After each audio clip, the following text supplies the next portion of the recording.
What is going on, you guys? Alex Chasen back here with a brand new video, and today let's talk about the New York Knicks. They have had a fantastic offseason. Their future looks amazing, but there is one question mark looming over this franchise, the fan base, and one player in particular, Julius Randle. What is his future with this team? That is a question that I personally don't think there is a major, big, complicated answer to it. I'll give it as we go through the video, but it is a question mark. He is heading into the final year of his contract extension. He got around 3-4 seasons ago. He does have a player option for next season, but he's going to decline that. And the reason why this is a topic of discussion is because August 5th, he is up for a contract extension, a 4-year, $181 million contract extension. But I don't think they're going to pay him on August 5th because he just missed the entire playoffs. He missed a good chunk of last season because of injury. I think he has to earn the contract extension that the Knicks are going to give him. So I think they are going to wait to next offseason when he is going to be an unrestricted free agent, most likely, because he probably will opt out of that fourth and final year of his contract. It's for $30 million when he can get much more, or at least negotiate for a larger contract. So most likely he is going to decline that. But point being, I think the Knicks are going to wait a bit to give Julius Randle his contract extension because he is coming off an injury. And also, he is coming into a new system with another star of this team in Mikal Bridges. I think ownership and the Knicks want to see how this all gels together. But on the other side, I don't think they're doing this out of any ill will for Julius Randle. It's on the business side, and I think Julius Randle will understand that. But also, it would mean it's a contract year for someone like Julius Randle, and I think that would mean his playing standards would only go up, which Knicks fans would love to see. A contract year, Julius Randle, with already this fantastic built team, I think everyone would like to see that in New York City. Dating back a couple years, to even months ago, to even at the trade deadline, to even in the last weeks, there has been rumors from no reliable sources, but different, small newspapers, Twitter accounts, Instagram, TikTok, that the Knicks should or want to trade Julius Randle. And every single time I hear a rumor, and I was even part of this, I'm not going to take no blame. Last summer, before the Knicks had a fantastic season this year, they made the right moves for OG Anunoby, now bringing in Mikal Bridges. Before all of that, last summer, I was even part of this, saying Julius Randle should be traded to the Timberwolves for Karl Anthony Towns. I'm not going to take no blame. I played a role in that last summer.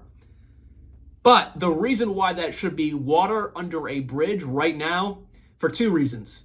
On the opposing side, Karl Anthony Towns and the Minnesota Timberwolves had one of their best seasons in franchise history.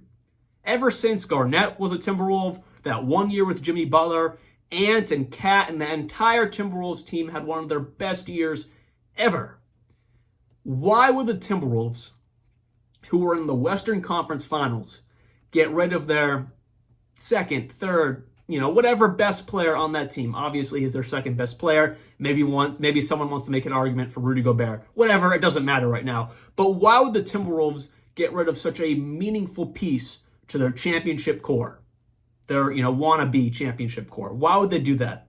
Now, in a couple years from now, if things aren't going in the right direction, they start regressing, and the contracts get really high, and obviously they want Ant to be that guy, and they want to have a good team around Ant, and Cat's not playing as good as he was, or whatever it may be, that could be a different story, and maybe there would be real trade conversations.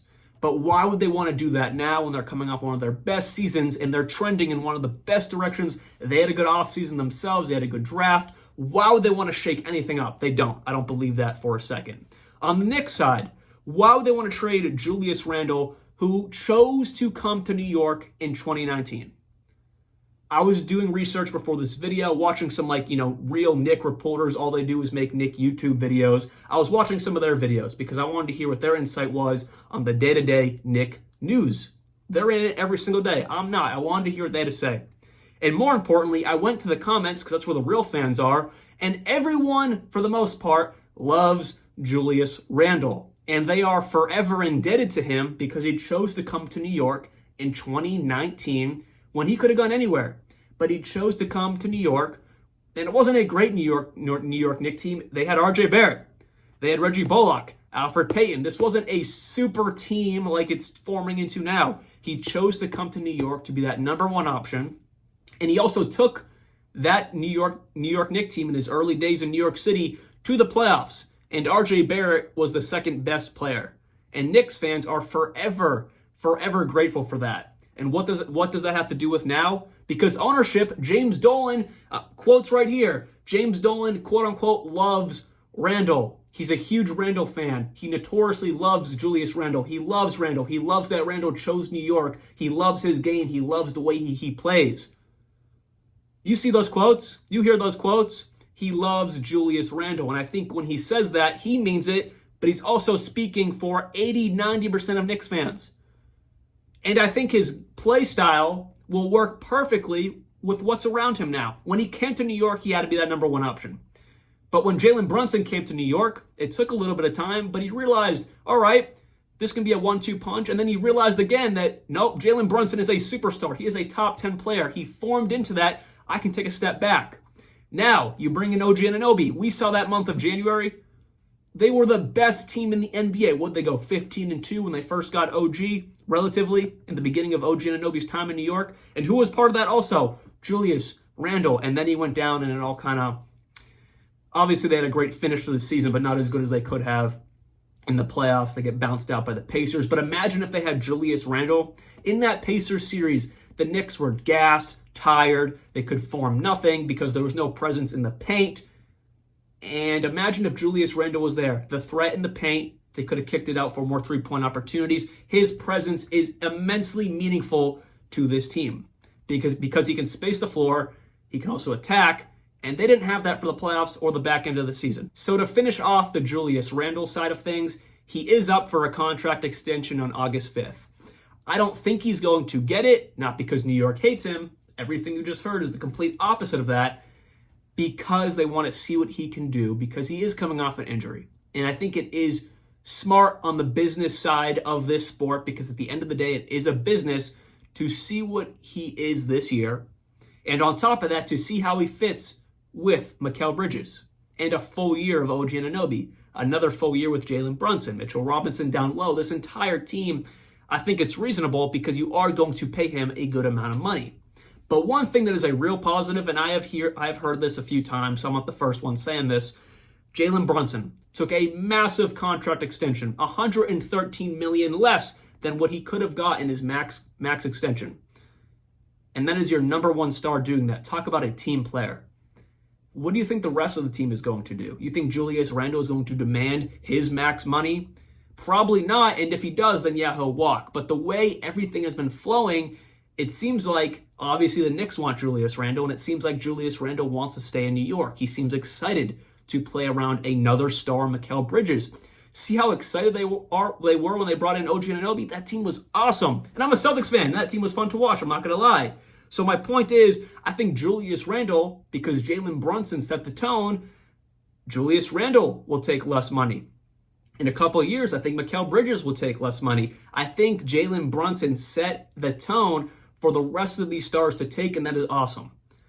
The Knicks save so much in tax. They save so much for other complementary pieces around them. They can pay Josh Hart again, and he's actually locked in for a bit, but they can pay other complementary guys around them because they're taking less money. So that is awesome. Jalen Brunson set the tone, and I think that will flow with the rest of this team. So that's all I have to say on Julius Randle. I think they're not going to pay him just because he was injured. They want to see how it fits, but I think they will do him right next offseason, and it would be stupid to trade him because no one is going to fit in that situation like Julius Randle. I think it would be ridiculous if they got rid of him. Let's look at this starting five because there is one small little hole of this team, because I forgot if I said it already. This is the only team in the Eastern Conference that I believe can beat the Boston Celtics in a 7-game series. Do I think they will beat the Boston Celtics? Depending on injuries, maybe. If the Celtics are healthy and the Knicks are healthy, I think it goes 7 and give me Boston. But the Knicks are the only team in the East that has the potential to beat the Boston Celtics in the playoffs. Now here is where it could possibly go wrong for the Knicks. Let's just take a look at their starting five.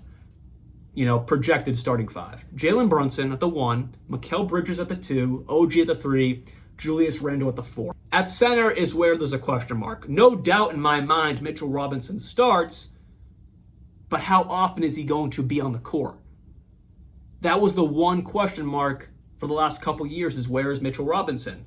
Now, they brought in Isaiah Hartenstein, but now he's gone. He decided to go to the Thunder. He got his bag. He's going to work perfect in OKC. But guess where he also worked perfect? In New York, but now he's gone.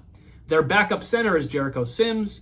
Precious Achiuwa, he is a free agent still. Do they bring him back? Probably not. I don't know. But the point is, there is a hole there because of the most likely absence at some point that Mitchell Robinson is going to miss games. Now, at the end of the day, they could put Julius Randle at center if Mitchell Robinson goes down. He can play that game. It's just, he's obviously a bit undersized, but he can bang down low. But then there's also the question mark of, will he want to play defense? Will his mindset be right to play defense? That is also a question mark. But then you do have guys, like a Josh Hart, who can be that small ball 4 because, he's just a aggressive guy. So I think they can make it work, but that is a hole that most likely will become open because it's just inevitable that Mitchell Robinson won't be healthy. Knock on wood, he stays healthy.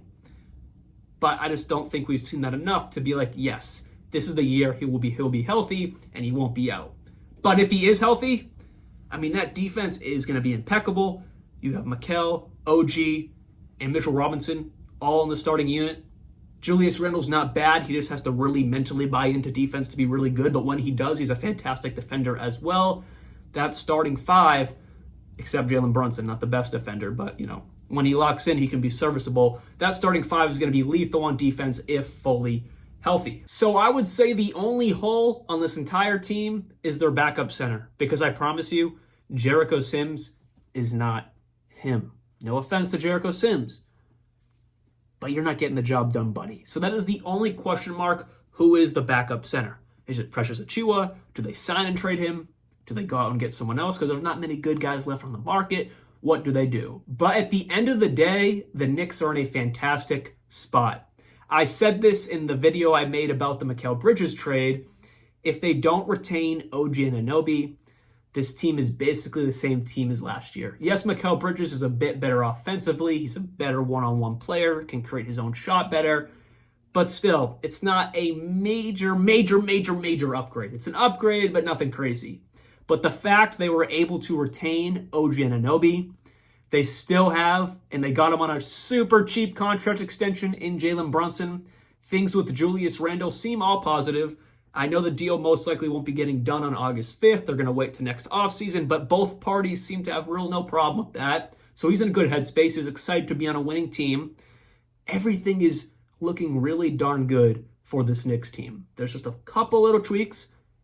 And this team, like I said earlier in the video, is one of the only teams, not just in the East, but this entire league that can compete head-to-head with the Boston Celtics. And I'm really excited to see how this season plays out for the Knicks. Hopefully all is well. Hopefully everyone stays healthy, because I want to see a competitive matchup every single night from this team, because they have everything that a coach wants. Great offense and guys who buy into defense better than anyone in the league. I'll see you guys very soon, and like always, peace out.